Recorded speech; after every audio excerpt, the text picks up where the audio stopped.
সার্জিস হাসনাতকে গতকালকে হত্যার উদ্দেশ্যে ট্রাক চাপা দেওয়ার একটা মিশন র বাস্তবায়ন করার চেষ্টা করেছিল, সবাই দেখেছেন। এটি রয়ের পরিকল্পনা, একবারই পরিষ্কার। এর আগেও একাধিক ঘটনা ঘটিয়েছে তারা এভাবে। আমাদের উদীয়মান তরুণ যারা বিশেষ করে ভারতীয় আধিপত্যবাদ শক্তির বিরুদ্ধে সোচ্চার, এদেরকে হত্যার মিশন রয়ের নতুন কোনো পরিকল্পনা নয়। তাই এই তরুণদের পাশে থাকতে হবে। তরুণরা ভুল করবে, আমরা তরুণ, আমাদের ভুল হবে, আপনারা মুরব্বী, আমাদের ভুল শুধরিয়ে দিবেন, ধরিয়ে দিবেন। আমরা যদি ভুল শোধরাই আমাদেরকে স্যালুট জানাবেন, সামনে এগিয়ে দিবেন। তরুণরা আগামীর বাংলাদেশ বিনির্মাণে প্রস্তুত। সুতরাং হাসনাত, সার্জিস, নাহিদ, আসিফ যারাই বলেন, এরাই আগামীর বাংলাদেশের প্রতীক। এদেরকে যে কোনো মূল্যে ঠিক রাখতে হবে।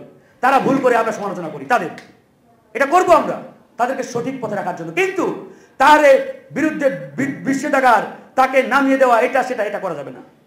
হাসনাত, সার্জিসদের রাষ্ট্রীয় প্রোটোকল, আপনার কি বলে, নিরাপত্তা জরুরি। এটা আমরা কালকেও জানিয়েছি সরকারকে যে ওনাদেরকে রাষ্ট্রীয়ভাবে আপনারা নিরাপত্তা দেন।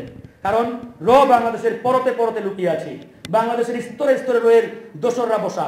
সুতরাং এই রোহের কালু থেকে, আপনার এই ভারতীয় রাহুর হাত থেকে রক্ষার জন্য আমাদের একটা শক্তিশালী জাতীয়তাবাদের একটা বন্ডিং আমাদের দরকার।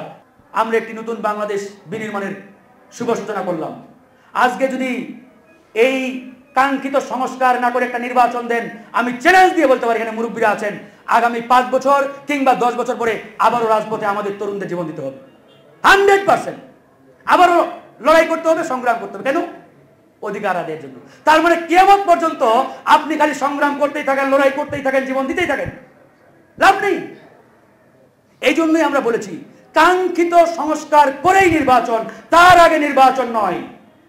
এই জায়গায় সরকারকে চাপ দেন, পরামর্শ দেন, 6 মাসের রূপরেখা দেন, 6 মাসে আপনি এটা করে দেখাবেন। আমাদের একটা দল দেয়নি, সবাই খালি কি তাড়াতাড়ি নির্বাচন দেন, পারছেন না, এই সেই। ডক্টর মোহাম্মদ ইউনূস, সে তো আশীর্বাদ আমাদের জন্য, এই বাংলাদেশের জন্য। তার উপদেষ্টা পরিষদ নিয়ে আমরা সমালোচনা করি। তার উপদেষ্টা পরিষদে ভারতীয় তাবেদারি শক্তির বেশ কয়েকজন সেখানে অন্তর্ভুক্ত হয়েছে। তাদের বিরুদ্ধে আমাদের কড়া অবস্থান। কিন্তু তা না করে যদি আপনি ঢালাওভাবে ডক্টর মোহাম্মদ ইউনূসের সরকারকে হুমকি দেন, পতনের ডাক দেন, আন্দোলন করেন, তাহলে তো যেই লাভ সেই কদু ভাই। পরিবর্তন আসবে বলেন? আমরা সেই কাঙ্ক্ষিত পরিবর্তনের জন্য লড়াই করছি, কথা বলছি।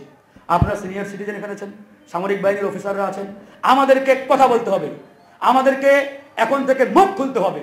এই বাংলাদেশকে যদি আমরা এবার নতুন করে গড়ে তুলতে না পারি, আপনারা লিখে রাখতে পারেন, এই বিপ্লব বলেন, গণঅভ্যুত্থান বলেন, এর স্পিরিট কিছুই থাকবে না। আগামীতে আবার আপনাকে লড়াই করতে হবে, জীবন দিতে হবে। তা আমরা সেদিকে যেতে চাই না। আমরা একটি কাঙ্ক্ষিত বাংলাদেশ বিনির্মাণ করতে চাই, কাঙ্ক্ষিত বাংলাদেশ আমরা গড়ে তুলতে চাই। তার জন্য যেটা সর্বাগ্রে করতে হবে, এই বাংলাদেশ থেকে ভারতীয় তাবেদারি আধিপত্যবাদ চিরতরে মুছে ফেলতে হবে, মুছে ফেলতে হবে।